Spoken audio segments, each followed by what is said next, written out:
I paid my sister's rent for 8 months. She's your sister, it's your duty, my parents always said. But when I found out that she called me loser behind my back the next day.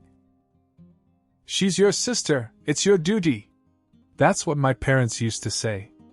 Every time I hesitated, every time I even thought about saying no.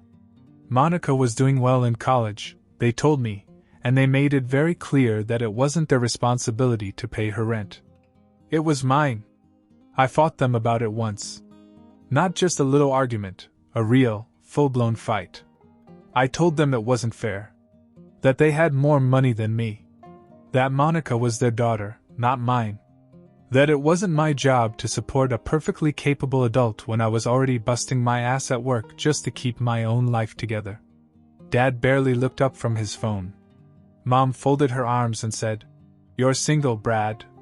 No wife, no kids. You can afford it."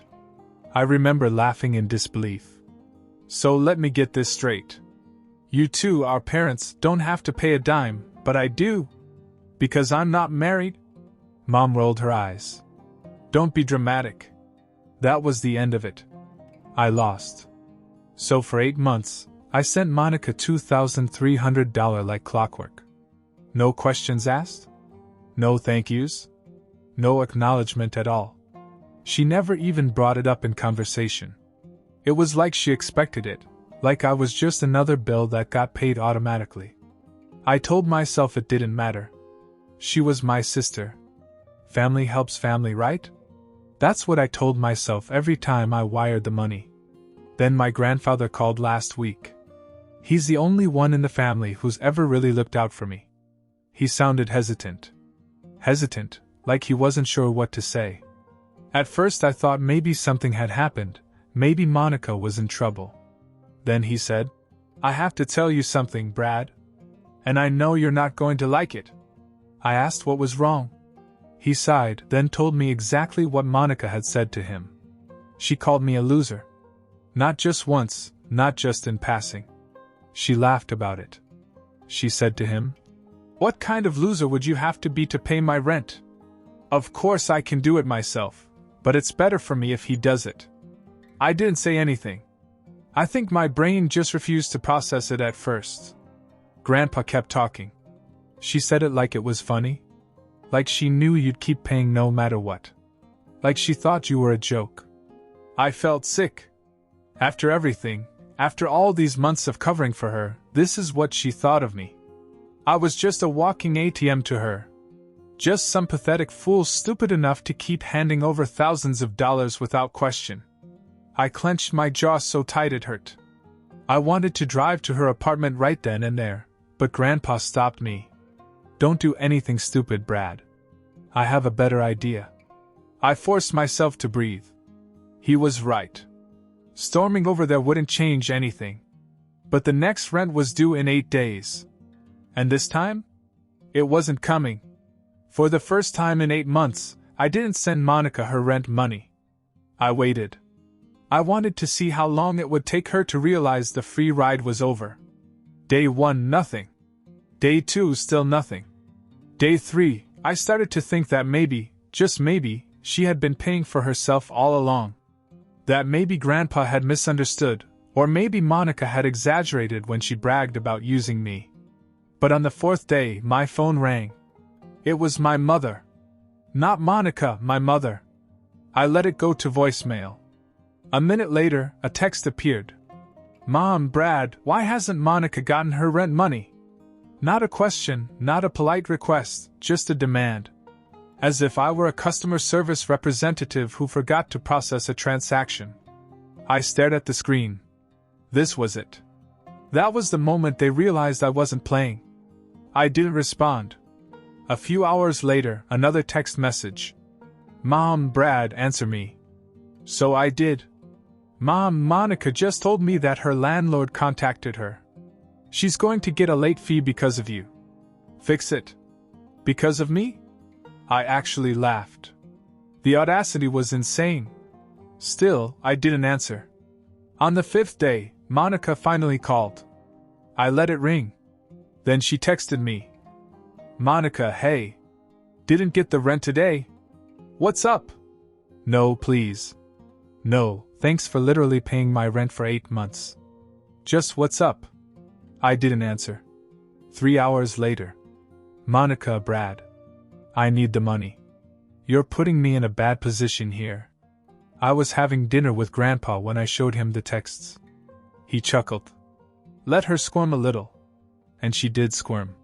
Day 6, another call. Another text. Monica, Brad? Are you seriously ignoring me? Monica, you know I need the money. Monica, this isn't funny. You're screwing with me for no reason. For no reason. That's when I finally responded. Me, I'm done paying your rent. Figure it out yourself. Less than a minute later, my phone rang. I picked it up. The first thing out of her mouth. What the hell's wrong with you? Not why. Not can we not talk? Just anger. I kept my voice calm. I know what you said about me, Monica. Silence. Then she scoffed. What are you talking about? Grandpa told me. How you laughed about it. How you said I was a loser for paying your rent when you could do it yourself. Another silence. But this one was different. This wasn't shock. This wasn't guilt. This was her calculating. Trying to figure out how much I knew. When she spoke again, her tone was sharp. Wow. You're really mad about this? It was a joke, Brad. God, you're so sensitive. I clenched my fist. A joke? Yeah. A joke. Grandpa took it out of context. I almost believed her. For a second, I even considered that maybe I was overreacting. But then I remembered she never denied saying it. I took a deep breath. Joke or not, I'm done. Pay your own rent. She snapped. I can't. That got my attention. You can't? I repeated. What happened to of course I can do it myself? More silence. Then she hung up. I stared at the phone. Something didn't add up. I looked at Grandpa. She said she couldn't? He grinned. Told you this would be interesting. And he was right. Because the next day I found out that Monica wasn't in college at all. I didn't hear from Monica for the rest of the night. No more calls. No more texts. I thought maybe she had given up until the next morning when my mother showed up at my apartment. Not a call. Not a text. She showed up. I opened the door, and before I could even say a word, she pushed past me and stepped inside. What the hell is wrong with you, Brad? I sighed. Good morning to you too. She spun around, arms crossed. Monica just told me you're refusing to pay her rent. Are you out of your mind? I leaned against the counter. No, Mom. I just finally got some sense. Her eyes narrowed. What does that mean? I crossed my arms.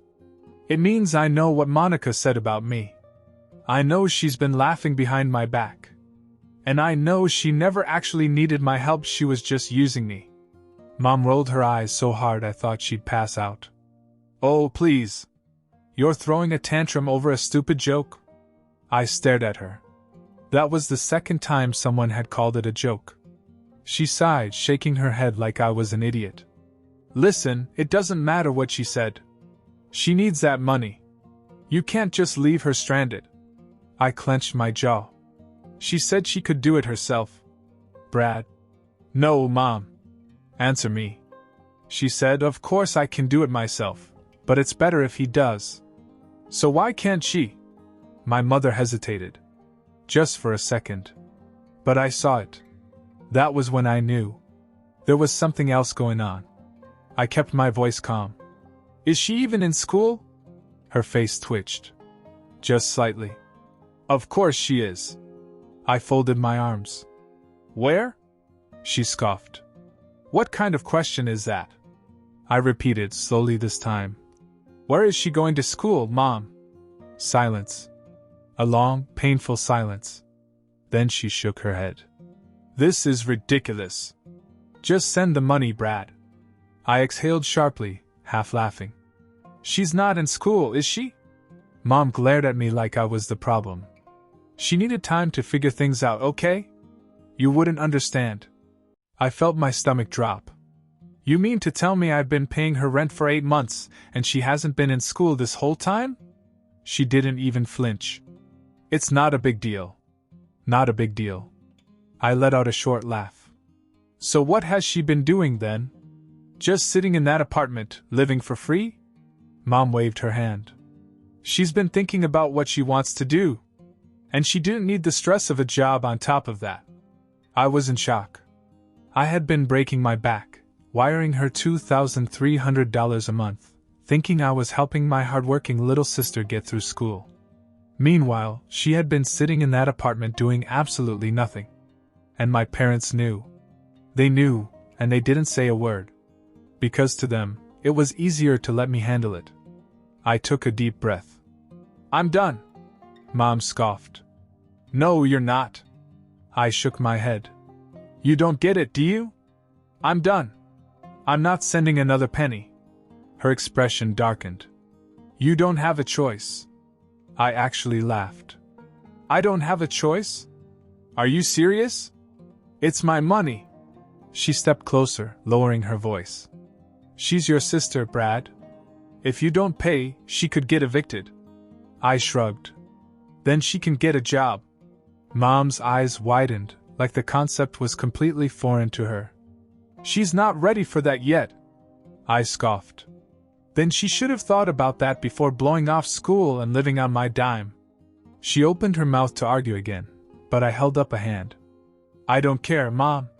You can threaten, guilt trip, cry whatever you want. But I am done. She's your daughter. You figure it out. Her face turned red. You are being so incredibly selfish right now.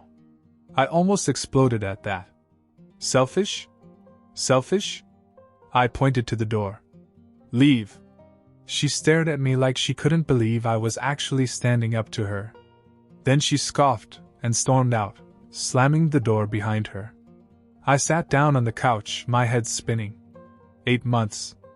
8 months of working overtime, budgeting, saying no to things I wanted because I thought I was doing something good.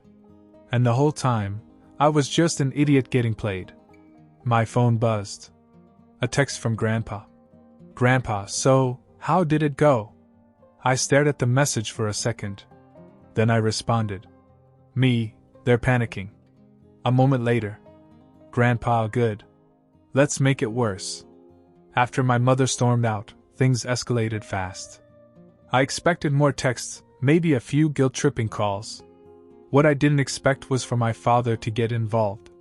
He usually stayed out of things, but apparently, this was the hill my parents were willing to die on. The next morning, I woke up to an email from him. Short and to the point, something about how I was damaging the family, and how we don't abandon each other. No mention of the fact that they had completely abandoned their own responsibilities as parents and shoved them onto me. Then came the phone calls from extended family. Aunts, uncles, even a couple of cousins, people who had never once cared about my life suddenly had a lot to say about how I was treating Monica. Someone had clearly been feeding them a story, because every single one of them seemed to think that I had suddenly decided to cut her off for no reason. The best part? No one mentioned the fact that she wasn't even in school. That little detail was conveniently left out. Meanwhile, Monica had gone radio silent. No calls, no texts, nothing. That was strange. She had been furious just a day ago, so the sudden silence meant one of two things. Either she was scrambling to fix things herself, or she was planning something. I didn't have to wonder for long. 3 days after my mother's little visit, Monica finally reached out. But not to me, she went straight to my boss. I got pulled into a meeting that afternoon. My manager looked uncomfortable, sliding his phone across the desk. I glanced down and saw an email from Monica.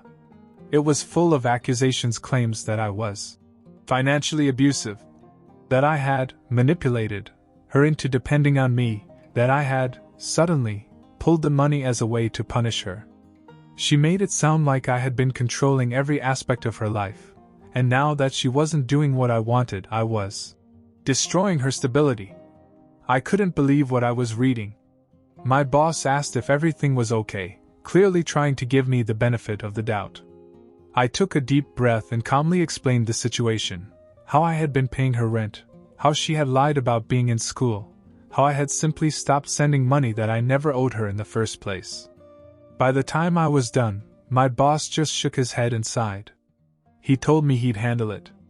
Monica's email went straight into the trash. But now I was furious. She hadn't just tried to guilt-trip me, she had gone after my job. Grandpa was right. It was time to make this worse. I started digging. It wasn't hard to find out what Monica had actually been doing for the last 8 months. No job, no classes, just a lot of expensive outings. Fancy dinners, new clothes, weekend trips with friends. The life of someone who had unlimited money and zero responsibilities. The kicker? The lease for her apartment wasn't even in her name. It was under my parents'. So not only had they been lying to me about Monica being in school, but they had known she wasn't paying for anything herself. They had willingly let me take over a financial burden that wasn't even hers. That was all I needed. I stopped responding to their calls. When my mother showed up at my place again, I didn't even let her inside. I told her I knew everything and that I was done, for real this time. I shut the door in her face before she could argue. And then I waited. 2 days later, the rent was due. And for the first time in 8 months, nothing was paid. I expected an explosion. Some massive blow-up. But the silence that followed was somehow worse. No calls. No texts. Just nothing. At first, I thought maybe they had finally given up. That maybe, just maybe, my parents had found a way to cover for Monica, and they'd all decided to cut their losses. But then I got a call from Grandpa. He was laughing so hard he could barely get the words out. Apparently, Monica and my parents had been scrambling behind the scenes, desperately trying to find a way to pay the rent without letting me know they had failed. But there was a problem: none of them had the money. It turned out my parents weren't as financially stable as they pretended to be. Grandpa had known for a while, but he never said anything because, as he put it, they were too proud to admit it. They had been living beyond their means for years, racking up debt to maintain their perfect image. And Monica? She had spent every dime I had given her without saving a single cent. So when the rent came due, none of them could afford it. And because the lease was in my parents' names, the landlord didn't go after Monica, he went after them. That's when the panic really set in. Monica tried calling the landlord to ask for an extension. He refused. My parents tried to take out a loan. They got denied. They even reached out to other family members, but no one wanted to lend them thousands of dollars on such short notice. Then they did exactly what I expected. They came crawling back to me. It started with a single text from my mother. No demands this time, no anger, just pure desperation. She said they were in a tough spot, and asked if I could please help them out, just this one last time. I ignored it. An hour later, my father called. I let it go to voicemail. When I finally listened, I could hear something in his voice I had never heard before. Panic. He didn't yell, didn't scold, he just begged. Said they were going to lose everything if I didn't step in. Still, I said nothing. That night, I got the final text. This one was from Monica. No fake excuses. No pretending. Just one sentence. Please, Brad. I don't know what to do. I stared at it for a long time. She had spent months laughing about how stupid I was. How easy it was to manipulate me. How I was nothing but a loser who'd keep paying as long as she played her cards right. And now, here she was. Helpless. I turned off my phone and went to bed. The next day, the eviction notice was posted. The eviction notice hit them harder than I expected. Monica went into full meltdown mode. She had never faced real consequences before. There was always someone cleaning up her mess, making sure she never had to deal with the real world. But this time, there was no backup plan. No safety net.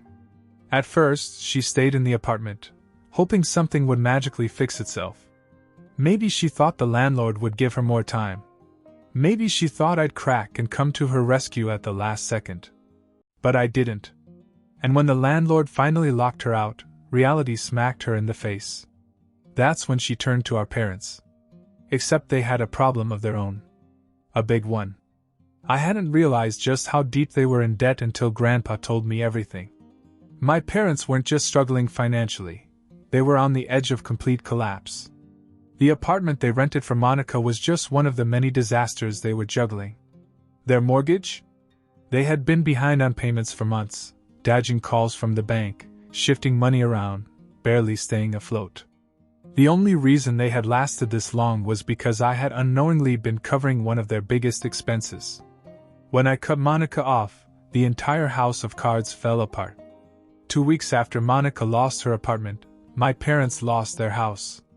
They tried to keep it quiet, but words spread fast. The bank finally foreclosed, and they had no backup plan. I wasn't there for the eviction, but Grandpa was. He watched from his truck across the street and later described the whole scene to me over lunch like it was the best entertainment he'd seen in years. He said my mother was hysterical, screaming at the movers. My father just stood there looking defeated. And Monica? She was sitting on the front steps, crying, as if she had never seen this coming. They ended up bouncing between motels, burning through what little money they had left. Grandpa thought it was hilarious. I stayed out of it. I didn't call, didn't check in, didn't ask where they were going next. I wasn't going to be their next bailout. Monica texted me one last time. This time, she didn't just ask for help, she begged. She told me she had nowhere to go, no job, no savings, no friends who would take her in. She told me I was her brother, and that family was supposed to take care of each other. That was rich, coming from her. I stared at the message for a while, thinking about everything she had done, everything my parents had done. Then I deleted it. And just like that, she was out of my life. A week later, Grandpa took me out for dinner. He looked proud. He told me this was the best thing I could have done, that he had waited years for me to wake up and stop letting them use me. He clapped me on the back, grinning, and said, "That's my boy." That night, I finally understood what he had been trying to teach me all along. Some people, even family, will use you if you let them. They will take and take and take, never once considering what it's costing you. And if you let them, they will never stop. The only way to end it is to walk away and let them deal with the mess they created. And that's exactly what I did.